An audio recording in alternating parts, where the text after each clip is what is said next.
My name is Eileen, and at 33 years old, the keys were cool against my palm, their weight both foreign and reassuring. I stood just inside the doorway of my new craftsman bungalow, the faint scent of fresh paint mingling with the sharp, clean air drifting in from the street. Afternoon light spilled through the wide front windows, brushing the hardwood floors in gold. I let the door swing shut behind me and walked slowly through the living room, fingertips grazing the polished wood of the staircase railing. Each step I took felt like proof this was mine. My name on the deed, my money in the bank, my choice to be here. 10 years earlier, I would have called my mother to share news like this. She would have told me to take pictures, to describe every detail, and I would have heard pride in her voice. But 10 years ago was before the invitations stopped coming, before the vague excuses and the unanswered calls, before holidays turned into carefully curated gatherings where I no longer existed. That history lingered here, invisible but present, like a faint draft in an otherwise warm room. Buying this house wasn't just about square footage or curb appeal. It was a line in the sand. I had built this without them, in the space they'd left empty when they decided my absence didn't matter. I crossed into the kitchen, resting the keys on the granite counter. The silence wrapped around me in a way that didn't feel lonely. It felt deliberate, chosen. I imagined the coming weeks arranging the furniture, filling the cabinets, planting herbs in the little patch of backyard. This was a beginning I'd carved out for myself without permission or approval.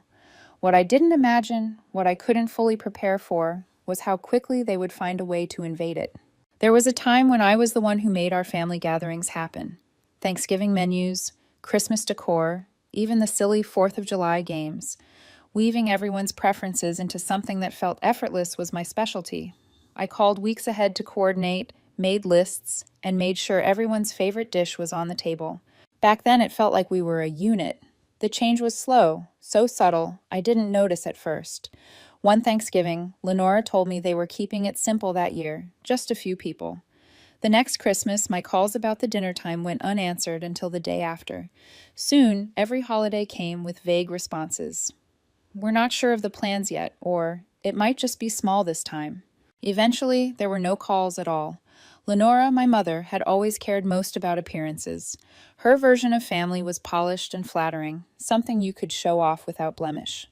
I suspect I stopped fitting that picture. My father, Gerald, avoided conflict so completely he acted as though my absence was a scheduling fluke, even after years of it. Darren, my older brother, had a competitive streak that turned even small successes into contests he needed to win. And Sienna, my younger sister, carried herself like she was naturally entitled to more space, more attention, more of everything. I kept trying, sending texts, leaving voicemails, asking outright if I could stop by. At first, they'd respond with polite surprise when I appeared anyway, the kind of brittle welcome you give a stranger who stayed too long. Over time, even that disappeared. By the 5th year, I realized I was the only one keeping a finger on the thread that connected us. By the 9th, I couldn't tell if that thread still existed at all. And then came the day that proved it hadn't for a long time. It was the second Sunday in May, and I had convinced myself it would be different that year. I'd called 3 days ahead, told Lenora I wanted to bring her flowers and spend some time together. Her voice had been polite but flat. "Oh, well, okay, yes, come by." I ignored the hesitation. I wanted to believe the gesture would matter. I chose lilies, her favorite, the kind that opened slowly over several days. They cost more than I should have spent, but I told myself this was worth it. I wore the soft green dress she'd once said made my eyes look brighter, as if that could tip the day toward something good. The 45-minute drive to their house was filled with small, hopeful rehearsals of what I'd say when she opened the door. But when I pulled into the driveway, the curtains were drawn and the porch was empty. I rang the bell, waited, rang again. The lilies trembled in my grip as the spring breeze carried the scent of cut grass. I called her phone. Voicemail. Gerald's phone. Voicemail. Darren. Sienna. Nothing. I stood there for 15 minutes before the truth began to settle in my chest, like wet cement. The drive back felt longer. I placed the lilies in a vase on my kitchen table, their beauty almost mocking in the silence. I told myself something urgent must have happened, an emergency, a sudden change of plans. That night I scrolled through my phone, needing proof of anything but rejection. It didn't take long to find it. There they were, Lenora, Gerald, Darren, and Sienna, dressed in pastel spring outfits at a glossy downtown restaurant. The caption read, "Mother's Day brunch with the best family ever." A corsage of roses on Lenora's wrist, not Lily's. I stared at the screen until my eyes blurred. Below the flood of heart emojis and compliments, I saw Aunt Celine's comment, "Not everyone at the table, I see." Just vague enough to pass as casual, but sharp enough that I knew she understood. I didn't respond. I simply locked my phone, turned off the light, and sat in the dark, listening to the hum of the refrigerator, wondering when exactly my seat at the table had been cleared for good. It wasn't the last time they'd leave me out, but it was the day I stopped pretending I didn't notice. By the time December rolled around again, I'd trained myself to expect nothing. No calls, no texts, no vague invitations that would never materialize.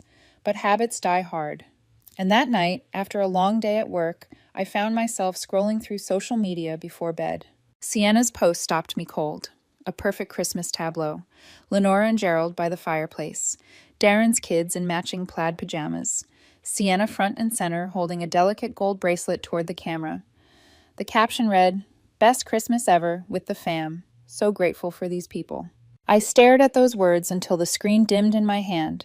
10 years, without a single holiday invite. And still, I'd been holding on to the faint hope that maybe this time would be different. I wasn't angry. Anger had burned itself out years ago. What settled in its place was something quieter, heavier, clarity. I closed the app and opened my contacts. My thumb hovered for a moment before tapping Allison Greer's name. We hadn't spoken in months, but I could hear her smile even before she said hello. "Allison, remember how you always told me to call when I was ready to buy a house?" There was a beat of surprise, then warmth. "You're ready?" "I'm beyond ready." We talked numbers, neighborhoods, and timelines. All those years of skipped trips, no joint gifts, and no "let's all pitch in" expenses had added up without realizing it. They'd funded my freedom. When we hung up, I sat back on my couch, the quiet around me suddenly different. Not the emptiness of being left out, but the stillness of standing at the start of something I controlled entirely. The next morning, I woke with a list in my head and a steadiness in my chest I hadn't felt in years. I was done waiting for an invitation. It was time to open my own door. House hunting turned out to be less intimidating than I'd imagined. Allison moved quickly, lining up showings in neighborhoods that matched my budget and my need for quiet. With no vacations, no group gifts, no endless family contributions over the years, my savings were better than I'd realized. The irony wasn't lost on me. Every holiday I'd been excluded from had quietly built my escape fund. We saw a few contenders, places with charm, but no soul, or good bones buried under decades of neglect. Then one gray Saturday morning, Allison unlocked the door to a small craftsman bungalow on a tree-lined street. The moment I stepped inside, I felt it. Sunlight streamed through wide windows, warming the honey-colored floors. The living room flowed into a kitchen with gleaming counters and enough space for me to cook without feeling cramped. 2 bedrooms upstairs, one for sleeping, one for an office. Out back, a small patio framed by climbing roses, and just enough yard to plant herbs in the spring. "This is it," I said before we'd even finished the tour. I put in an offer that afternoon. It was accepted the next day. Within weeks, the paperwork was signed. The keys were mine, and I stood in that same bright kitchen with boxes stacked against the walls. That first night, I didn't unpack much. I set up a single armchair by the front window, opened a bottle of wine, and poured myself a glass. The quiet felt different here. Cleaner, lighter. Mine. I lifted the glass toward the empty room and said it out loud, just to hear the truth in it. To never needing their approval again. The words settled over me like a seal, closing off the years of hoping and replacing them with something far more valuable. And that was when I decided the first thing I'd do here was throw a party. Once the boxes were unpacked and the furniture settled into place, I started making a list, not of chores or repairs, but of names. People who had shown up for me in big ways and small. Friends from college who still called just to check in. Colleagues who celebrated my wins. Neighbors I'd already exchanged warm hellos with on the sidewalk. Aunt Celine was at the top, followed by cousins who had never made me feel like an afterthought. It felt good creating a guest list without obligation. No shoulds, no unspoken rules about who had to be included, just the people I actually wanted to see. On the afternoon of the party, the house filled with voices and music. The front door swung open and shut in a steady rhythm as friends arrived, with bottles of wine, dishes to share, and hugs that felt like home. In the kitchen, someone was laughing so hard they had to lean against the counter for support. The patio lights glowed against the dusk, framing clusters of people deep in conversation. It was everything my family gatherings never were. Easy, genuine, without the constant undercurrent of comparison or performance. Aunt Celine found me refilling a bowl of chips and smiled. "Honey, this is a beautiful party," she said, her eyes sweeping over the crowded room. Then, more softly, "Where's your mother and the rest of them?" I met her gaze without hesitation. I didn't invite them. Her brows lifted slightly. "Oh, did something happen?" "Yes," I said simply. "For the last 10 years, they haven't invited me to any family holidays or birthdays, so I decided not to invite them either." Celine's expression shifted, surprise first, then something closer to resolve. I had no idea. I knew she'd tell the others. Celine was the quiet connector, the one who carried news along the family lines. This time, I wasn't afraid of the story she'd share. Let them hear it. Let them sit with it. The party stretched late into the evening, laughter spilling into every corner of my house. When the last guest left, I stood alone in the quiet, feeling lighter than I had in years. 3 days later, the storm arrived on my doorstep. The knock was sharp and insistent, more like a demand than a request. When I looked through the sidelight, all 4 of them stood there, Lenora, Gerald, Darren, and Sienna, clustered together like an advancing unit. I opened the door only enough to speak. "What do you need?" Lenora brushed past me without answering, Gerald following close behind. Darren and Sienna trailed in, their eyes already scanning the place.